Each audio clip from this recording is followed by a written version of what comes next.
हमारे daily life में बहुत सारे ऐसे एग्जाम्पल्स आते हैं जहां पर हम एक वेरिएबल और दूसरे वेरिएबल के बीच में एक रिलेशनशिप स्टैब्लिश करने की कोशिश करते हैं।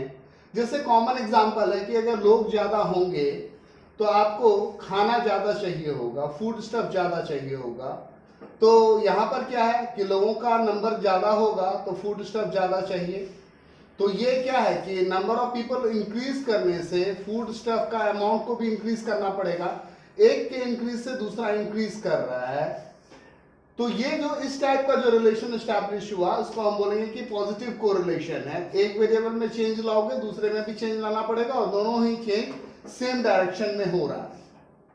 Faster the speed lesser the time to reach destination. अगर आप गाड़ी तेज चला रहे हैं, ज्यादा तेज नहीं चलाना चाहिए वैसे, तो आप अपनी मंजिल पे जल्दी पहुंच जाएंगे, बशर्ते आपको ट्रैफिक लाइट और बाकी सारा चीज का ओबे करना चाहिए, हेलमेट वगैरह पहन करके जाना चाहिए। बट स्टिल 30 के स्पीड में नहीं जाकर के 50 के स्पीड में अगर आप चला रहे हैं तो आप जल्दी पहुंचेंगे। डिपेंड करता है कि ट्रैफिक क्या है। तो यहां पर क्या देख रहे हैं कि एक नेगेटिव कोरिलेशन है। जैसे अभी लॉकडाउन चल रहा है तो लॉकडाउन जितना ज्यादा खींचेगा आपके घर की सेविंग उतनी कम होती जाएगी। क्यों? क्योंकि लोगों की आमदनी रुक गई है। उसी तरह अगर हम देखें प्राइस और क्वांटिटी सप्लाई के बीच में तो एक पॉजिटिव रिलेशन होता है। कीमतें बढ़ने से सप्लायर ज्यादा बेचना चाहते हैं। यहां पर अगर कीमत 10 रुपया है तो सप्लायर 5 पीस बेचना चाह रहा है, लेकिन अगर कीमत बढ़कर के 20 रुपया हो गया तो वो चाह रहा है कि मैं 10 पीस बेच लूं। दाम ज्यादा बढ़ने से सप्लायर को ज्यादा फायदा होगा। उसी तरीके से ये एक पॉजिटिव कोरिलेशन का एग्जांपल है। अगर नेगेटिव कोरिलेशन की बात करें तो क्या होगा कि डिमांड में जब दाम 10 रुपया होगा आप कम खरीदना चाहिएगा, भाई मुझे तो 2 ही पीस चाहिए। लेकिन दाम अगर घट गया, दाम घट करके 8 रुपया हो गया या 5 रुपया हो गया, आप ज्यादा क्वांटिटी खरीदना चाहिएगा। तो डिमांड के साथ प्राइस का नेगेटिव कोरिलेशन होता है। यह एक नॉर्मल अंडरस्टैंडिंग है। अब इस कोरिलेशन को मेजर कैसे करेंगे? तो मेजर करने के बहुत सारे टेक्निक हैं और उसमें हम कार्ल पियर्सन मेथड जो है उसके बारे में भी हम बात करेंगे। चलिए, हमने एक क्वेश्चन लिया है। मान लेते हैं थोड़ी देर के लिए कि ये जो x है ये किसी ऐसे बच्चे का मार्क्स है जो कि क्लास 11th में मैथ्स भी लिया उसने और वो इको भी पढ़ रहा है। इको पढ़ रहा है यानी स्टैट्स भी पढ़ रहा है। और यूजुअली क्या है कि मैथ्स और स्टैट्स रिलेटेड है। तो अगर मैथ्स में उसके परफॉर्मेंस अच्छे होंगे तो स्टैट्स में भी परफॉर्मेंस अच्छा होगा। यानी इन दोनों डेटा के बीच में हमें एक पॉजिटिव कोरिलेशन मिलकर के आना चाहिए। या अगर हम बात करें हस्बैंड और वाइफ की एज की तो उनमें भी एक पॉजिटिव कोरिलेशन होगा। ऑब्वियसली ऐसा नहीं होगा कि वाइफ 75 ईयर्स की और हस्बैंड 18 ईयर्स का, ऐसा नहीं होगा। तो वहां भी उनके एज में भी एक पॉजिटिव कोरिलेशन आपको मिलेगा। आइए निकाल करके देखते हैं। सबसे पहले तो हमें डाटा को लिख लेना चाहिए। 2 और यहां पे कितना है 4, 3, 7, 5, यहां 9, 6, 10, 7, 14, 8 और 18। अब हम क्या करेंगे, इसका समेशन ले लेंगे, समेशन x।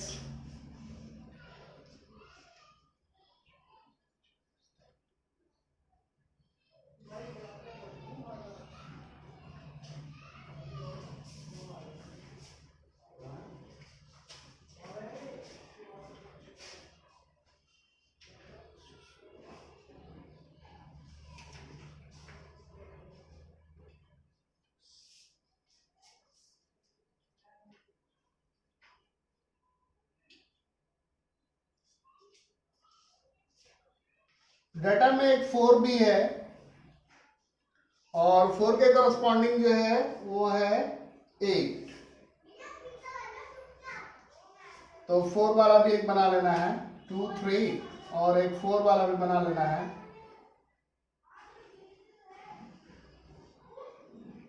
4, उसके करस्पॉन्डिंग है 8 और 5 करस्पॉन्डिंग 9।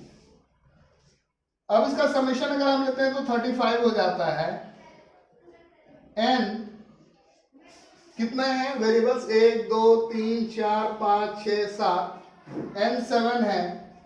यानी अगर x बार ले लें, मीन ले लें इसका, तो क्या होगा? 35 डिवाइडेड बाय 7 यानी 5। तो आपके पास x का मीन आ गया 5। चलिए फिर y का समेशन ले लेते हैं, समेशन y।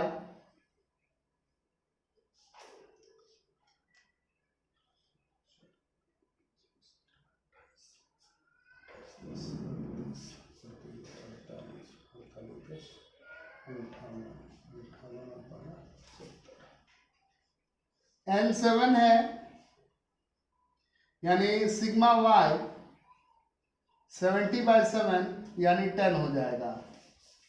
अब हम क्या करेंगे? मीन से डेविएशन ले लेंगे 2, और यहां मीन आपका 5 है, तो 2 - 5 - 3, 3 - 5 यानी -2, 4 - 5 यानी -1, 5 - 5 यानी 0, यहाँ 1, यहाँ 2, यहाँ 3।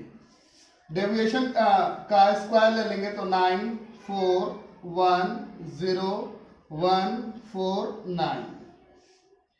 इसका सम भी ले लेते हैं,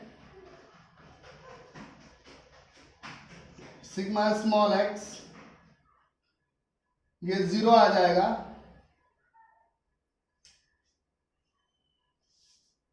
अब यहां डेविएशन ले लेते हैं, 4 में से 10 गया -6, 7 में से 10 गया -3, 8 में से 10 गया -2, 9 में से 10 गया -1, 10 में से 10 गया 0, 14 में से 10 गया 4 और यहाँ 8।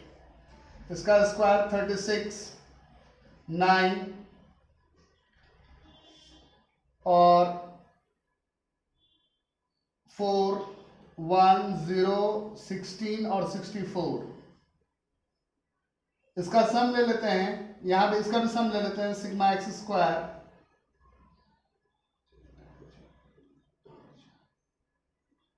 28। इसका सम भी ले लेते हैं,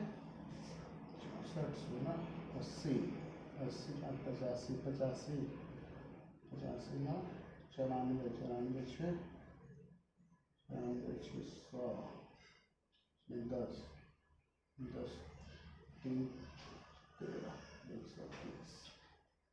सिग्मा वाई स्क्वायर आपको कितना हो गया? 130। अब हम डेविएशंस का प्रोडक्ट ले लेते हैं, -3 इंटू -6 18, -2 इंटू -3 6, -1 मल्टीप्लाई -2 तो 2, -0 मल्टीप्लाई -1 तो 0, 1 मल्टीप्लाई 0 तो 0, 2 मल्टीप्लाई 4 यानी 8 और 3 मल्टीप्लाई 8 यानी 24। और समेशन एक्स वाई अगर ले लेते हैं तो वो क्या आ जाता है? 58। फॉर्मूला लिख लेते हैं, ये कोफिशिएंट ऑफ कोरिलेशन के लिए जो फॉर्मूला है उसको लिख लेते हैं। तो फॉर्मूला हमारा होता है सिग्मा एक्स वाई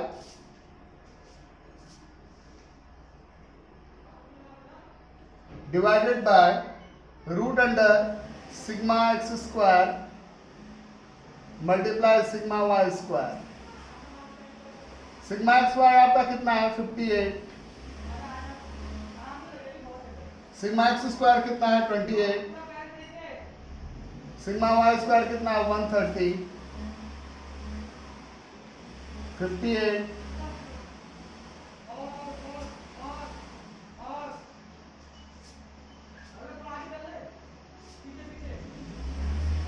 3640 58 और 3640 का रूट कितना हो जाएगा? 60.33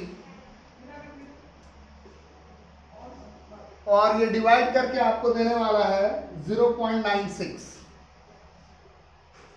तो आप क्या देख रहे हैं कि एक पॉजिटिव कोरिलेशन है बहुत हाई डिग्री का 0.96 that is very close to 1